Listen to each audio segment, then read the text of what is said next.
However, if CBP decides that that person is an arriving alien instead of a returning resident, then they might scrutinize them further and they might ask more questions. They might decide that they are an arriving alien if the following conditions apply.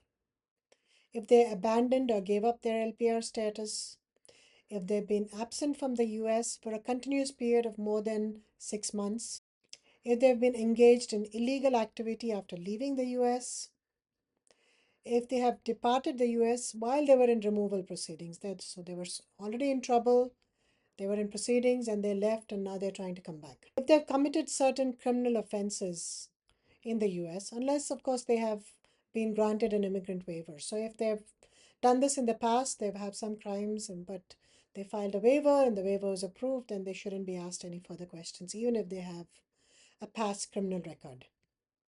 And of course, if they're trying to enter without inspection, if they're trying to cross at the border where there's no inspection point, and an officer catches them trying to cross illegally, then of course they can be processed as an arriving alien. So generally what happens if you're processed as an arriving alien? It's possible that, of course, a few questions might be asked, or it's possible that you'll be taken into secondary inspection. At secondary inspection, you will be asked some further questions.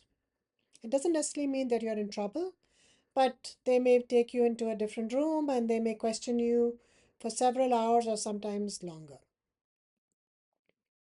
And at secondary inspection, the officer will decide whether they want to allow you into the country or they want to put you into proceedings.